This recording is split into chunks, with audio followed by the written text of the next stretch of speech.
डोंगर दऱ्यात फिरणारा हा जातवा नसणारा क्षत्रियासारखा लढणारा प्रचंड प्रमाणात कष्ट करणारा हा धनगर बांधव यांचे दोन बंधू गोळेकर बंधू आणि हजारे बंधू आज आपल्या जीवनाशी खेळतायत। समाजाच्या लेकराला न्याय मिळावा। मला वाईट वाटलं इथं आलं, कारण उपोषण करताय बेगडी फिगडी असतो तर हसून खेळून गेलो असतो, राजकारण्यासारखं असतं तर त्यांची अवस्था भयंकर आहे। आणि अशा परिस्थितीत मी त्यातून गेल्यामुळे ते खूप वाईट वाटतंय की जीवाची बाजी आपल्या धनगर बांधवांसाठी लागली। माझे धनगर बांधवांना विनंती, समजून घ्या, वाद विवाद मतभेद वैचारिक मतभेद असू शकतात, परंतु त्या लेकरांच्या पाठीशी उभा राहा। ते तुमच्या लेकरांसाठी लढायला लागले। त्यांची मागणी रास्त आहे की एसटी आरक्षणातून मराठ्यांना आरक्षण, धनगर बांधवांना आरक्षण मिळालं पाहिजे, ही त्यांची मूळ मागणी।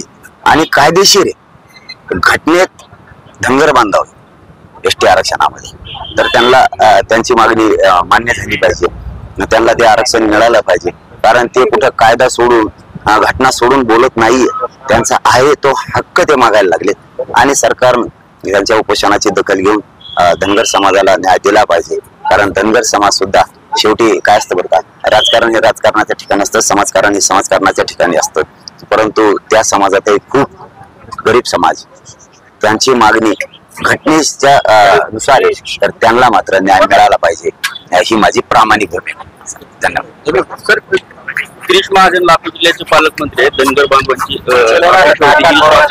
उपोषणस्थळी आले नाही। मी प्रत्येक ठिकाणी राजकारण करायचं म्हणून करणारा पोरगा नाही। राजकारणी असता तर मग मी राजकारणी असतो तर बोललो असतो, ते असलेच। माझी एक इच्छा आहे उपोषण करता म्हणून की गिरीश महाजन काय आमचे शत्रू नाहीये, आणि उगा इथं आंदोलनाच्या ठिकाणी आलं म्हणून त्यांच्या विषयी आम्ही खोरं बोलायचं असेल। गिरीश महाजन साहेबांनी पालकत्व त्यांच्याकडे या जिल्ह्याचं असलं तर त्यांनी पालकत्व स्वीकारू, या उपोषणकर्त्याला 100% भेट दिली पाहिजे। याच्यात राजकारण करण्याची काही आम्हाला गरज नाही आणि आम्ही करणार पण नाही।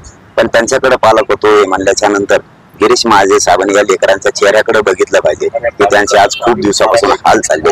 त्यांनी येऊन त्यांना भेटून त्यांना उपोषणाच्या बद्दल विचारपूस 100% करून त्यांची मागणी मान्यच करायला पाहिजे, ही माझी प्रामाणिक भूमिका। आणि प्रामुख्यानं मागणी गिरीश महाजन साहेबांकडे की तुमच्याकडे पालकत्व, तुम्ही पालकत्वाची भूमिका पार पडून या लेकरांना भेटून त्यांच्या मागणीचा विचार करून सरकार समोर मांडून ते सोडवला पाहिजे, ही मात्र माझी प्रामाणिक भूमिका आहे। मी उघड टीका करून राजकारण करणारा नाही। 10 वर्षाखाली म्हणजे आता जे सत्ताधीश आहे त्यांनी धनगर समाजाचा एसटी मध्ये समावेश करून घेण्याचं आश्वासन दिलं होतं। 10 वर्ष झालं ती सत्ता उपभोगतात, मात्र कुठेतरी दुर्लक्ष केलं असं वाटत नाही। मी तेच बोललो आता की मी राजकारण करायचं म्हणून कधीच बोलत नाही। मग माझ्या राजकारणात काय बदल नाही, ज्या व्यासपीठावर जाईल त्या व्यासपीठावर टीकाच त्यांच्यावर, असं नाही। परंतु त्यांनी 10 वर्षापूर्वी शब्द दिला होता की धनगर बांधवांना माझं सरकार जर आलं तर पहिल्याच कॅबिनेटमध्ये मी आरक्षण देईल।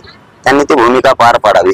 फक्त माझं एवढंच विनंती त्यांना की या लेकरांच्या चेहऱ्याकडे बघा। शेवटी आमरण उपोषण ही डेंजर विषय असतो।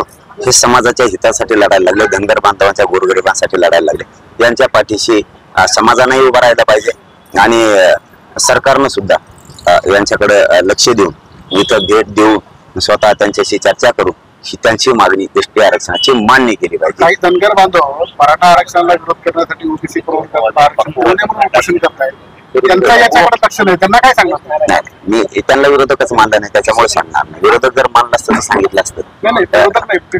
काय सांगत काय मैत्रीपूर्णचं काय असतं माहिती आहे का? आता ते सध्या छगन भुजबळ मेन मुकादम, त्याच्यामुळे मुकादमाच्या हातात दोरे आहेत सगळे। मी राजकीय स्टेटमेंट कधीच करणार नाही।